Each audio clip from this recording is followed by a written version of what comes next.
Hi friends, எல்லாருக்கும் வணக்கம். இந்த வீடியோவில் நம்ம என்ன பார்க்க போகிறோம் அப்படின்னா, ஒரு ப்ளவுஸு அப்படிங்கும்போது நம்ம என்னென்ன ப்ரொசீஜர்ஸ் எல்லாமே ஃபாலோ பண்ணுறோம். அப்புறம் அது வந்து டீப் நெக்காக இருந்தால் என்ன வைக்கிறோம், காலர் நெக்காக இருந்தால் என்ன வைக்கிறோம், அந்த மாதிரியான நிறைய விளக்கங்கள் ப்ளவுஸ் பற்றி நம்ம சொல்லியிருக்கோம். நானும் நிறைய கிளாஸஸ் எடுத்திருக்கேன்.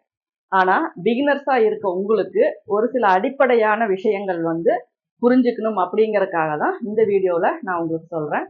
அதாவது பேசிக்கா ஒரு ஒரு நிறைய பேர் கேட்கறது வந்து ஒரு மெஷர்மெண்ட் எடுத்து ப்ராப்பரா ஒரு பிளவுஸ் வந்து ஸ்டிச் பண்ணணும் அப்படின்னா அதுக்கு வந்து நல்லா படிச்சிருக்கணுமா அப்படின்னு சொல்லி கேட்குறீங்க. படிச்சிருக்கணும் அப்படிங்கிறதெல்லாம் நமக்கு தேவையில்லை. டெய்லரிங் அப்படிங்கிறது நான் ஆல்ரெடி ஏற்கனவே நான் சொன்ன விஷயம்தான். எல்லா தட்டு மக்களும், அதாவது நம்ம படிச்சவங்க, படிக்காதவங்க, பெரிய ஹை இதுல ப்ரொஃபைல்ல இருக்கவங்க, இல்ல நார்மலா இருக்கவங்க, அந்த மாதிரியான எந்த ஒரு வேறுபாடுமே கிடையாது. தையல் அப்படிங்கிறத பொறுத்த வரைக்கும் அது ஒவ்வொரு விதமா ஒவ்வொருத்தரும் கத்துக்கிறாங்க. அதாவது பேசிக்கா எந்த ஒரு நாலேஜும் எனக்கு இல்லை அப்படின்னு இருக்கிறவங்க கூட அந்த பிளவுஸை ஒரு அளவு பிளவுஸ் நம்ம கொடுத்தோம் அப்படின்னா அந்த அளவு பிளவுஸ் படியே அப்படியே தைச்சு கொடுக்கறதும், அதுல ஏதாவது டிசைன்ஸ் வச்சு கொடுக்கறதும், அந்த மாதிரி நிறைய பேர் இருக்காங்க. அதுக்கு அடுத்தது டைலரிங் கிளாஸ்க்கு நான் ஒரு 10th முடிச்சுக்கிட்டேன், நான் ஒரு +2 முடிச்சுக்கிட்டேன், என்னோட கெரியரை வந்து நான் வந்து ஒரு டெய்லரிங் மூலமா நான் இம்ப்ரூவ் பண்ணிக்க போறேன், அது மூலமா நான் வருமானத்தை ஏற்படுத்திக்க போறேன் அப்படிங்கிறவங்களும் சின்ன சின்ன இதுல வந்து டெய்லரிங் கத்துக்கிட்டு ஓரளவுக்கு நல்லா வந்திருக்காங்க.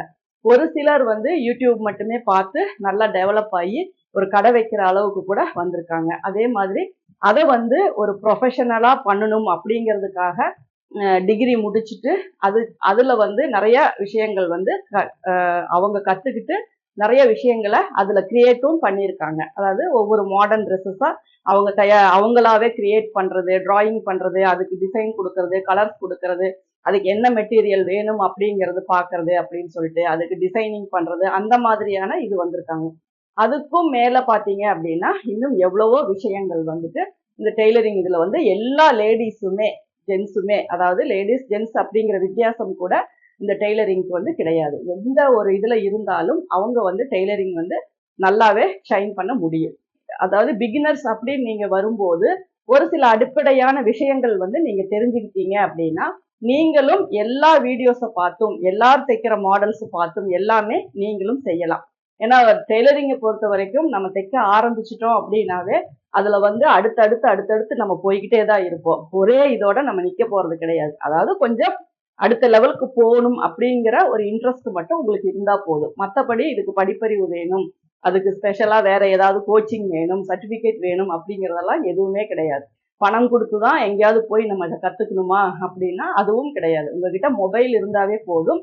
அதுல ஒவ்வொரு விஷயத்த நீங்க பாத்தீங்க அப்படின்னா அதை அப்படியே நீங்க செஞ்சு பாத்தீங்க அப்படின்னா போதும். அப்ப பேசிக்கா உங்களுக்கு என்ன தெரிஞ்சிருக்கணும் அப்படிங்கிறது. ஏன்னா நிறைய பேர் வந்து எல்லாருமே நம்ம வந்து ஒரு ஒரு லெவல்ல இருந்தே நம்ம எல்லாரையுமே பார்த்து பழகிட்டோம். இப்ப நம்ம என்ன ஸ்டேஜ்ல இருக்கோமோ அதே மாதிரிதான் நம்ம எல்லாரையும் பார்ப்போம். ஆனா அதுக்கு கீழேயும் நிறைய பேர் இருக்காங்க, அதுக்கு மேலேயும் நிறைய பேர் இருக்காங்க. அப்ப கீழே இருக்கவங்க எல்லாம் அந்த ஒரு விஷயத்த தெரிஞ்சுக்கணும் அப்படின்னா அவங்க வந்து இன்ட்ரெஸ்ட் இருந்தா போதும். அதை கத்துக்கணும், அதனுடைய நுணுக்கங்கள் எங்க கிடைச்சாலும் அதை நம்ம கேதர் பண்ணிக்கணும், அதை வந்து நம்ம நோட் பண்ணிக்கணும் அப்படிங்கிற அந்த ஒரு இன்ட்ரெஸ்ட் இருந்தாவே போதும். இப்போ நம்ம வந்துட்டு ஒரு மொபைல் எடுத்தோம் அப்படின்னா பேசிக் என்ன, ஒரு டெய்லரிங் கோர்ஸ் என்ன அப்படின்னா அதுல பார்த்தே நம்ம தெரிஞ்சுக்கலாம். என்னன்னா நம்ம தெரிஞ்சுக்கிட்டதை பார்த்துட்டு அதோட விட்டுறக்கூடாது. ஏன்னா பார்த்த விஷயங்கள் இன்னைக்கு நம்மளே ஒரு விஷயம் பார்த்தோம்னா நாளைக்கு அதை பயன்படுத்துவோமான்னு தெரியாது. அது பயன்படுத்த வேண்டிய இடத்துல அதை பற்றின ஞாபகங்கள் கூட நமக்கு இல்லாம போயிடலாம். ஆனா நீங்க பார்த்த விஷயத்த ஒன்னா நீங்க அதை செஞ்சு பார்க்கணும், இல்லையா நோட் எடுத்து அதை எழுதி வைக்கணும். இந்த மாதிரி விஷயத்த நீங்க ஃபாலோ பண்ணும்போது ஆட்டோமேட்டிக்கா உங்களுக்கு புரியும். அப்ப எழுதி வைக்கணும், நோட் பண்ணணும் அப்படின்னா அதுக்கு நிறைய படிச்சிருக்கணுமானா அதுவும் கிடையாது. நீங்க வந்து பேசிக்கா உங்களுக்கு வந்து ஒரு சில விஷயங்கள் வந்துட்டு படிக்க தெரிஞ்சா போதும், அளவுகளை நோட் பண்ண தெரிஞ்சா போதும், டேப்பு வச்சு 4ஆ மடிச்சு அதை கால்குலேஷன் பண்ண தெரிஞ்சா போதும். இந்த ஷோல்டர் அளவு இதெல்லாம் நம்ம கால்குலேட் பண்ணும்போது நம்ம சொல்ற முறைப்படி நீங்க வந்து உங்க மொபைல்லையே அதை வந்து நம்ம கணக்கு பண்ணா போதும். ஏன்னா அதுக்குன்னு நம்ம வேற எதுவும் நம்ம பண்ணணும் அப்படிங்கிறது கிடையாது. எல்லாமே உங்களுக்கு ஈஸியான ஒரு விஷயம்தான். அப்போ நம்ம பேசிக்கா ஒரு இன்ச் டேப்னா என்ன, அதுல என்னென்ன அளவுகள் கொடுத்துருக்கு, இன்ச் டேப்ல 2 பக்கம் மெஷர்மெண்ட்ஸ் இருக்கு. ஒரு பக்கம் பார்த்தீங்க அப்படின்னா அதுல சென்டிமீட்டர்ல கொடுத்துருக்கும், அதாவது நெருக்கமான அளவுகளா சின்ன சின்னதா கொடுத்துருக்கும். இன்னொரு பக்கம் பார்த்தீங்க அப்படின்னா ஒவ்வொரு இன்ச்சா, அதாவது 4 பிரிவா கொடுத்து 1 2 3ன்னு பெரிய மெஷர்மெண்ட்டா கொடுத்துருக்கும்.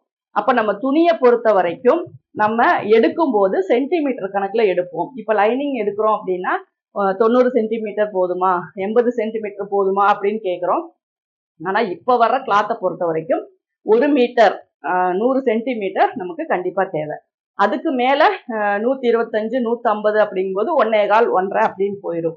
அப்ப இன்ச்சு கணக்கு அப்படிங்கும்போது நம்ம பாடியில எடுக்கிற எல்லா மெஷர்மெண்ட்ஸையுமே தான் நம்ம இன்ச்சுன்னு சொல்லுவோம். அப்போ 39 39 வரும்போது நமக்கு 1 மீட்டர் வரும். அப்போ நீங்க சென்டிமீட்டரா எடுக்கும் போது துணி ஒரு சாரியவே நீங்க அளந்து பாக்குறீங்க, இதுல எவ்வளவு லென்த் இருக்கு அப்படின்னு சொல்லிட்டு நீங்க அளந்து பார்க்கணும் அப்படின்னா சென்டிமீட்டரை நீங்க யூஸ் பண்ணிக்கலாம். அப்போ அதுல 100 வருது அப்படின்னா அதுல 1 மீட்டர். அதுவே நீங்க ஃபோல்டு பண்ணி கடைசியா எவ்வளவு வருது, எத்தனை மடிப்பு வருது அப்படிங்கறத நீங்க அளந்து பார்த்தீங்க அப்படின்னா 5.5 மீட்டரா 5.25 மீட்டரா, அதுல பிளவுஸுக்கு கொடுத்துருக்காங்களா கொடுக்கலையா அப்படிங்கறது எல்லாத்தையுமே நம்ம அதன் மூலமா நம்ம தெரிஞ்சுக்கலாம். அடுத்தது இன்ச்சு கணக்கு அப்படிங்கும்போது நம்ம ஒரு பிளவுஸ் தைக்கிறோம், ஒரு பெட்டிகோட் தைக்கிறோம், ஒரு தலையணை வர தைக்கிறோம், இது எல்லாமே நம்ம யூஸ் பண்றதை தான் நம்ம இன்ச்சு அப்படிங்கிறோம். இது வந்து நிறைய பேர் வந்து நம்ம இப்பவுமே நீங்க ஒரு சிலர் மெஷர்மெண்ட்ஸ் அனுப்பும் போதும் சரி, அது எப்படி எடுக்கணும் போதும் சரி, அது சென்டிமீட்டர்ல எடுக்கணுமா இன்ச்ல எடுக்கணுமா அப்படிங்கிற டவுட்ஸ் எல்லாம் நிறைய பேருக்கே வருது. அதனால நம்ம துணிகள் வாங்கும் போது, அதாவது கம்மியான அளவு ஒரு லைனிங் துணி அல்லது எக்ஸ்ட்ராவா ஒரு பைப்பிங் வைக்கிறதுக்காக ஒரு கிளாத் அந்த மாதிரி வாங்கும் போதுதான் நம்ம மேக்சிமம் சென்டிமீட்டர் 1/2 மீட்டர் 1/4 மீட்டர் அப்படி யூஸ் பண்ணுவோம். மற்றபடி இப்போ ஒரு லாங் ஃப்ராக்குக்கு வேணும் அப்படின்னா 3 மீட்டர் 3.5 மீட்டர் 4 மீட்டர் அந்த மாதிரி மீட்டர் கணக்குல நம்ம போவோம். மீட்டர் அப்படிங்கும் போது அந்த சென்டிமீட்டர்ல வந்து அவங்க அதுக்கான ஒரு இது ஸ்கேல் வச்சு அளந்து இது பண்ணுவாங்க. இன்ச் அப்படிங்கிறது நம்ம பாடி மெஷர்மெண்ட் எடுக்கிறதுக்காக மட்டும்தான். அந்த அளவு நம்ம பிளவுஸ் கட் பண்ணும் போதும் சரி, அளவு எடுக்கும் போதும் சரி, நம்ம இன்ச் தான் நம்ம யூஸ் பண்ணுவோம். அப்போ பேசிக்கா இருக்கிறவங்க, பிகினரா இருக்கிறவங்க ஒரு டேப் அப்படின்னா என்ன, அந்த டேப்ல 2 சைடு என்ன மெஷர்மெண்ட்ஸ் இருக்கு, அதை வந்து நம்ம எந்த மெஷர்மெண்ட்ஸை ஸ்டிச்சிங்காக யூஸ் பண்ணுவோம், எந்த மெஷர்மெண்ட்டை வந்து நம்ம துணி எடுக்கிறதுக்காக யூஸ் பண்ணுவோம் அப்படிங்கிறத நீங்க தெளிவா புரிஞ்சுக்கோங்க.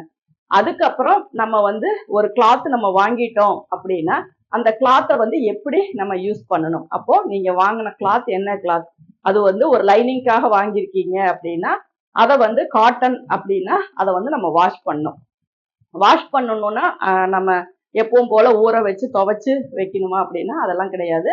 தண்ணிக்குள்ள ஒரு 2 நிமிஷம் அல்லது 3 நிமிஷம் நல்லா எல்லா போர்ஷனும் நனையிற மாதிரி நல்லா கொஞ்சம் டிப் பண்ணி வச்சுட்டு ஒரு 3 மினிட்ஸ் அல்லது 5 மினிட்ஸ் எடுத்துட்டு நல்லா பிழிஞ்சிட்டு நல்லா உதறி அந்த கார்னர் 4மே ஈவனா வர்ற மாதிரி நீங்க காய போடணும். இல்ல அப்படின்னா ஒன் சைடு இழுத்துட்டு போயிடும். அதுக்கப்புறம் நம்ம அதை இழுத்து அயன் பண்ணணும் அப்படிங்கிறது ரொம்ப கஷ்டமா இருக்கும். ஒரு சிலர் எல்லாமே அயன் பண்ணி தான் தைக்கணுமா அப்படின்னா ஒரு ப்ரொஃபஷனலா பண்றவங்க எல்லாருமே கம்பல்சரி உள்ள இருக்க கிளாத்தும் சரி, மேல போடுற கிளாத்தும் சரி, அதுக்கு சரியான ஹீட் வச்சு நம்ம வந்துட்டு அயன் பண்ணி தான் நம்ம ஸ்டிச் பண்ணுவோம். அதுவே வீட்டுல இருக்கவங்க அயன் பண்ற வசதி இல்ல, அயன் பாக்ஸ் இல்ல, இதெல்லாம் எப்படி பண்ணும் அப்படின்னா நல்லா இழுத்து நம்ம என்ன ஷேப்ல கட்டிங் போடுறோமோ அந்த ஷேப்புக்கு அதை ஃபர்ஸ்ட் மடிச்சு அதுக்கப்புறம் ஒரு ஃபோல்டு பண்ணி ஏதாவது வெயிட்டான ஒரு திங்ஸ் வச்சிருந்தோம் அப்படின்னா கொஞ்ச நேரம் வச்சிருந்தோம்னாவே போதும், அது வந்து நீட்டா அந்த இது வந்து வந்துடும். நல்லா இழுத்து காய போடுறதுலதான் அதனுடைய ஃபினிஷிங் வரும். அப்போ அந்த மாதிரி நம்ம நினைச்சு தைச்சோம் அப்படின்னா தான் அந்த ஃபிட்டிங் வந்து கரெக்டா வரும். அப்படி நினைக்காம தைச்சிட்டோம் அப்படின்னா துணி உள்ள சுருங்கும் போது மேல் துணி ஃபுல்லா எக்ஸ்பெண்டா இருக்கும், உள்ள இருக்க துணி ஃபுல்லா உடம்பு வச்சு இருக்கிற மாதிரி ஆயிரும். அப்போ லைனிங் மெட்டீரியல் நம்ம என்ன மெட்டீரியல் வாங்குறோம், காட்டன் வாங்கினா கம்பல்சரி தண்ணியில போட்டுதான் ஆகணும். அதுவே பாத்தீங்க அப்படின்னா நம்ம மிக்சிங் வரும். இப்போ பாத்தீங்க அப்படின்னா காட்டன் மெட்டீரியல் எது எதுக்கு யூஸ் பண்ணணும், மிக்சிங் லைனிங் எது எதுக்கு யூஸ் பண்ணணும் அப்படிங்கிறது தான். காட்டன் லைனிங்கை பொறுத்த வரைக்கும் காட்டன் பிளவுசஸ் எல்லாத்துக்குமே ஒரு ஃபுல் வாயில் பிளவுஸ், காட்டன் பிளவுஸ் அந்த மாதிரி வர்றதுக்கு எல்லாமே வந்து நம்ம காட்டன் மெட்டீரியல் தான் லைனிங்கா போடுவோம். அப்பதான் அந்த ரெண்டுனுடைய ஸ்ரிங்கேஜும், அதாவது சுருங்குற தன்மையும் ஒரே மாதிரி இருக்கும். அதுவே நம்ம வேற சில்க் இதா தைக்கிறோம், ஒரு பூனம் பிளவுஸ் தைக்கிறோம், அந்த மாதிரி எல்லாம் இருக்கும்போது நம்ம காட்டனை உள்ள வச்சோம் அப்படின்னா அது வந்து ஒரு ஃபினிஷிங்கோ ஒரு ஃபிட்டிங்கோ உங்களுக்கு நீட்டா கிடைக்காது.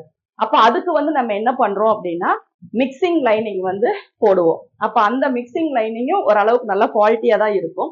இப்ப அதை நம்ம போட்டு தைக்கும் போது அந்த பிளவுஸ் ஒரு பட்டு பிளவுஸா இருந்தாலும் சரி, வேற எந்த ஒரு நல்ல ஒரு குவாலிட்டியான ஒரு பிளவுஸா இருந்தாலும் சரி, நம்ம காட்டன் போடுறதை விட மிக்சிங் லைனிங் போட்டாதான் அந்த பிளவுஸ் வந்து ஃபினிஷிங் ஃபிட்டிங் நீட்டா வரும். ஆனா ஒரு சிலருக்கு இந்த ஸ்வெட்டிங் ஆகும் போது அது வந்து உரிய மாட்டேங்குது, மிக்சிங் போட்டா காட்டன் போட்டாதான் நல்லா இருக்கு அப்படின்னு சொல்லுவாங்க. ஆனா நம்ம சீசனுக்கு தகுந்த மாதிரி தான் மேக்சிமம் ட்ரெஸ் போடுவோம். கூலிங் சீசன்ல அப்படிங்கும் போது மேக்சிமம் நம்ம ஒரு மாதிரி சில்க் அந்த மாதிரி எல்லாம் போடுவோம். வேர்க்கிற காலத்துல காட்டன் இந்த மாதிரி தான் போடுவோம். அப்ப காட்டனுக்கு எல்லாமே நல்லா நம்ம வேர்வைய உரியிற மாதிரியான ட்ரெஸ்ஸஸ் போடும்போது அதுக்கு காட்டன் லைனிங் கொடுத்து நம்ம தைப்போம். மற்றபடி கொஞ்சம் பூனம், சிந்தட்டிக்கு அந்த மாதிரி பட்டு சாரி, பட்டு பிளவுஸ் அந்த மாதிரி எல்லாம் வரும்போது நம்ம மிக்சிங் லைனிங் போட்டோம் அப்படின்னா தான் அதுவுமே நமக்கு ஃபினிஷிங் வந்து ஒரு கட்டிங் போடும் போதும் சரி, ஸ்டிச்சிங் பண்ணும் போதும் சரி நீட்டா வரும். அதுவுமே நீங்க தண்ணியில ஒரு நனைச்சு அயன் பண்ணி போட்டீங்க அப்படின்னா இன்னுமே நல்லா இருக்கும். அப்போ லைனிங் மெட்டீரியலை நம்ம எப்படி யூஸ் பண்ணணும் அப்படிங்கிறதும் இப்போ உங்களுக்கு புரிஞ்சிருக்கும்.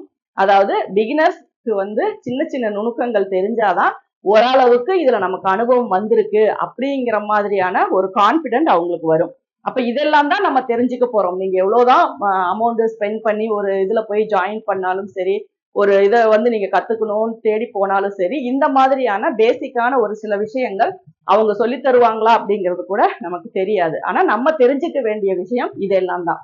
அதுக்கப்புறம் நம்ம ஒரு மெட்டீரியல்ல வந்து எவ்வளவு துணி வேணும் அப்படிங்கிறது. இப்ப லைனிங் மெட்டீரியல் அப்படிங்கும் போது நார்மலா ஒரு 35, 36 சைஸ் இருக்கிறவங்களுக்கெல்லாம் கூட 1 மீட்டர் அப்படிங்கிறது கண்டிப்பா தேவை. அதாவது சின்ன கையா இருந்தா, கை வந்து நீளமா வேணும் அப்படின்னா 1/10, 1/4. ஏன்னா இப்ப வர துணியினுடைய அகலமும் கம்மியா தான் வரும்.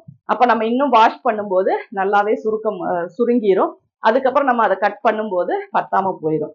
அப்ப அந்த மாதிரி நம்ம வந்து துணியினோட அளவு அதனுடைய நீளத்தை பொறுத்து நம்ம வாங்கிக்கணும். அப்பதான் வந்து அதுக்கு வந்து யூஸ்ஃபுல்லா இருக்கும். அடுத்தது நம்ம டெய்லரிங் பத்தி என்ன தெரிஞ்சுக்கணும் அப்படின்னா, நம்ம வந்து என்னென்ன மிஷினுக்கு என்னென்ன பொருள் நம்ம யூஸ் பண்றோம் அப்படிங்கிறத தெரிஞ்சுக்கணும். அப்போ மெஷின் அப்படிங்கும் போது மேக்சிமம் மெஷினோட வர்றது கேஸு, பாபின், சிசரு இது எல்லாமே மெஷினோட வந்துடும். நம்ம எக்ஸ்ட்ராவா வாங்குறது வந்து த்ரெட் வாங்கணும், அதே மாதிரி கட்ரு வாங்கணும், கத்திரிக்கோல் வேணும். கட்ரு அப்படிங்கிறது ட்ரிம்மர், அதாவது அந்த நூல் பிசுறு இதெல்லாம் வெட்டுறதுக்கு ட்ரிம்மர், அதே மாதிரி நூல் பிரிக்கிறதுக்கும் ட்ரிம்மர் இருக்கு. அந்த மாதிரியான சின்ன சின்ன டூல்ஸ் தான் இதெல்லாம். ரொம்பவே ஒரு மாதிரியான எக்ஸ்பென்சிவான பொருள் எல்லாம் கிடையாது. அது வந்து பெரிய ஊசி வாங்கணும், சின்ன ஊசி, ஹெம்மிங் ஊசி வாங்கணும். இது எல்லாமே நம்ம ஸ்டிச்சிங்க்கு தேவைப்படுறது. அதுக்கு முன்னாடி நல்லா ஒரு ஒயிட் காட்டன் கிளாத் வாங்கிக்கோங்க. அந்த ஒயிட் காட்டன் கிளாத் ஓரளவுக்கு நம்ம தைக்கும் போது சுருங்காம கசகசன்னு ஆகாம ஸ்டிஃபா இருக்கிற மாதிரியான ஒரு காடாலேயே நிறைய குவாலிட்டி இருக்கும். ஓரளவுக்கு நல்லா தைச்சா ஸ்டிஃபா நிக்கிற மாதிரியான ஒரு குவாலிட்டியான ஒரு கிளாத் வாங்கிக்கோங்க. அந்த கிளாத்ல நீங்க ஹெம் பண்றது எப்படி, அதுக்கு ஹெம்மிங்லயே என்னென்ன டைப் இருக்கு, அது எப்படி ஹெம் பண்ணணும், ஒரு காஜானா எப்படி வைக்கணும், ஒரு பட்டன்னா எப்படி தைக்கணும், அந்த பிரஸ் பட்டன் எப்படி வைக்கணும், ஹூக் முதல்ல எப்படி வைக்கணும், பினிஷிங்கா வைக்கணும். இது எல்லாமே வைக்கிறது 4 ஹோல்ஸ் இருக்கு, எப்படினாலும் நம்ம தச்சிருவோம். அது வந்து விஷயம் கிடையாது.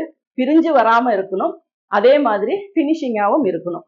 ஒரு ஹூக்கு, நம்ம ஒரு பிளவுஸ்ல இருக்க ஹூக்கு நம்ம எடுத்து பார்க்கும் போதே அது வந்து எப்படி வச்சிருக்காங்க அப்படிங்கிறது நமக்கு தெரியும். அது லைஃப் வருமா, சீக்கிரம் பிச்சுட்டு போயிருமா, என்ன மாதிரி வச்சிருக்காங்க அப்படிங்கிறது. அப்போ அந்த மாதிரி எல்லாம் மிஸ்டேக் வந்து நமக்கு ஃபியூச்சர்ல வந்துடக்கூடாது அப்படின்னா நீங்க ஸ்டார்டிங்லயே அதை வந்து கரெக்டா பண்ணணும். அப்ப அந்த மாதிரி நீங்க பண்ணும்போது உங்களுக்கு அந்த பினிஷிங் ஒர்க், ஹெம்மிங்ல இருந்து காஜா, ஹூக்கு இது எல்லாமே நீங்க தெளிவா நல்லா புரிஞ்சுக்கிட்டு எடுத்துட்டீங்க அப்படின்னா டெய்லரிங்ல மிக முக்கியமா தேவைப்படுற ஒரு விஷயம்தான் அந்த சின்ன சின்ன வேலைகள். அது வந்து நம்ம நல்லாவே நம்ம கத்துக்கிட்டோம் அப்படின்னா நமக்கு வந்து ஒரு பிளவுஸ் முடிக்கும் போது அந்த பினிஷிங் வந்து அங்க ரொம்ப யூஸ்ஃபுல்லா இருக்கும். அதுக்கப்புறம் நம்ம வந்து மிஷின்ல வந்து நம்ம உட்கார்ந்து அந்த மிஷின் கூட நம்ம வந்து என்ன பண்ணணும்னா நம்ம பிரஸ் பண்ற மாதிரி அந்த மிஷின் வந்து நம்ம மைண்ட்ல என்ன நினைக்கிறோமோ அந்த அளவுக்கு அந்த மிஷின் கூட நம்ம வந்து ட்ரெயின் அப் பண்ணிக்கணும்.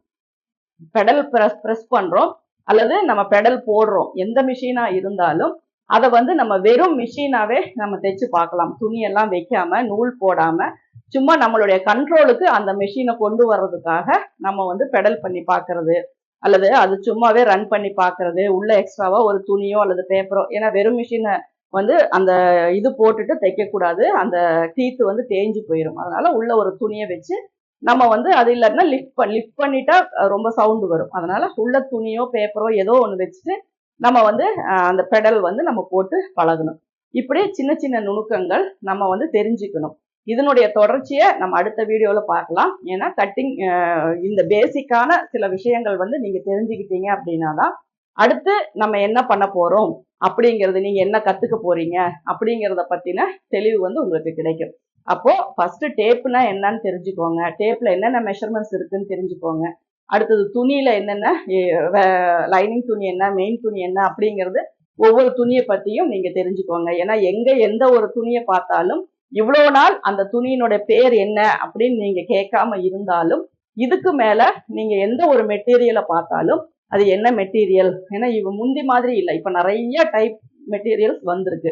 நெட்ல இருந்து, சாட்டின்ல இருந்து, அந்த மாதிரி நிறைய வெல்வெட்ல இருந்து இப்படி நிறைய மெட்டீரியல், ஃபுல் வாயில், பூனம், லைக்ரா, அந்த மாதிரி நிறைய மெட்டீரியல்ஸ் வந்திருக்கு. அப்போ ஒவ்வொரு துணியும் நீங்க எங்க பார்த்தாலும் அது என்ன துணி அப்படிங்கிறதையும் நீங்க வந்து தெரிஞ்சுக்கணும்.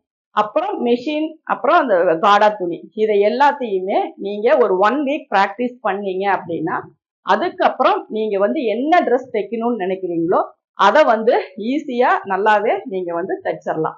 அதுக்காக தைக்கிறதுக்கு பேசிக் நாலேஜ் வேணும் அப்படிங்கிறது வந்து படிப்பறிவு வேணும், நல்ல இங்கிலீஷ் நாலேஜ் வேணும் அப்படிங்கிறதெல்லாம் கிடையாது. ஒருத்தர் சொல்றது, இப்ப நான் சொல்ற விஷயத்தை நீங்க புரிஞ்சுக்கிறீங்க, அதே மாதிரி இன்னொருத்தர் ஒரு கிளாஸ் எடுக்கிறாங்க, ஒரு விஷயம் சொல்லி தராங்க அப்படின்னா அந்த விஷயங்கள் வந்து உங்களுக்கு புரிஞ்சாவே போதும். ஏன்னா யூடியூப் பொறுத்த வரைக்கும் நிறைய பேர் நிறைய கிளாஸஸ் நிறைய விஷயங்கள் உங்களுக்கு சொல்லி தராங்க. அதையெல்லாம் தெரிஞ்சுக்கிட்டு நம்ம எவ்வளவோ விஷயங்கள் நம்ம கத்துக்கிட்டு இருக்கோம். அதே மாதிரி தான் டெய்லரிங்கை பொறுத்த வரைக்கும் சொல்லி கொடுக்குற விஷயங்களை புரிஞ்சிக்கக்கூடிய தன்மை இருந்தா போதும். உங்களுக்கு எப்படினாலும் நம்பர்ஸ் போட தெரியும், ஒரு சில கால்குலேஷன் உங்களுக்கு போட தெரியும். ஒரு விஷயத்த எப்படி எழுதுனா உங்களுக்கு புரியுமோ அந்த மாதிரி நீங்க எழுதிக்கலாம். சப்போஸ் உங்களுக்கு அதுல இன்ட்ரெஸ்ட் வந்துருச்சு, நிறைய விஷயங்கள் நானும் தெரிஞ்சுக்கணும், இதுக்கு மேல நான் படிச்சும் அதுக்கான அறிவை வந்து வளர்த்துக்கணும் அப்படின்னு நினைச்சா நீங்க யூஸ் பண்ற அந்த ஒவ்வொரு வார்த்தையுமே நீங்க தப்பு இல்லாம எழுதவும், தப்பு இல்லாம படிக்கவும், மேலும் சில வார்த்தைகளை கத்துக்கவும் இதுவே வந்து உங்களுக்கு ஒரு மூல காரணமா இருக்கும். இதுதான் கத்துக்கணும் அப்படின்னு நம்ம நினைக்கும் போது நமக்கு தேவையானது எல்லாம் நமக்கு கிடைக்கும். நம்ம மைண்ட் என்ன நினைக்குதோ அது நமக்கு கிடைக்கும். அந்த மாதிரி தான் ஒரு விஷயத்த நீங்க கத்துக்கணும்னு ஆசைப்பட்டீங்கன்னா உங்க கண்ணுக்கு படுறது எல்லாமே அதை சம்பந்தப்பட்ட விஷயங்களா மட்டும்தான் இருக்கும். அதனால நீங்க பிகினர்ஸ் அப்படிங்கும்போது நம்ம எப்படி புதுசா ஒரு ஃபீல்டுக்குள்ள போறது, இதுக்கும் ஏஜும் வந்து ஒரு இது கிடையாது. ஏஜ் வந்து இந்த ஏஜ்ல தான் இதை கத்துக்கணுமா அப்படிங்கிறது கிடையாது. நம்ம வந்து சின்ன வயசுல நம்ம இதை கத்துக்கிறோம் அப்படிங்கும்போது அது சந்தோஷப்பட வேண்டிய விஷயம். ஏன்னா அவங்க ஃபியூச்சருக்குள்ள அவங்க எவ்வளவோ விஷயங்களை நம்ம கத்துக்கலாம். அதே அளவுக்கு இன்ட்ரெஸ்டும் டேலண்ட்டும் நமக்கு இருந்தா எந்த ஏஜ்ல வேணாலும் எந்த தொழில் வேணாலும் நம்ம செஞ்சு தெரியாத ஒரு வேலையை தொடரோமே அப்படிங்கிற பயமே இந்த டெய்லரிங் பொறுத்த வரைக்கும் வராது. அதனால நம்மளுடைய எவ்வளோ நம்ம அதுல எஃபர்ட் போடுறோம், எவ்வளோ நம்ம இன்ட்ரெஸ்டா அந்த வேலையை செய்யறோம் அப்படிங்கிறது மட்டும்தான் இதுக்கு முக்கியம். அப்போ இப்ப நிறைய பேர் இந்த வீடியோ பாக்குறவங்க அந்த டெய்லரிங்கை பத்தி தெரிஞ்சுக்கணும், டெய்லரிங்கை வந்து நம்ம கத்துக்கணும் அப்படிங்கிற ஒரு இன்ட்ரெஸ்டோட இருப்பீங்க அப்படின்னு நான் நம்புறேன். இந்த வீடியோ உங்களுக்கு பிடிச்சிருந்தா லைக் பண்ணுங்க, ஷேர் பண்ணுங்க. இதுக்கு அடுத்தது நம்ம என்ன கத்துக்கணும் அப்படிங்கிறத நம்ம அடுத்த வீடியோல பார்க்கலாம். Thank you viewers.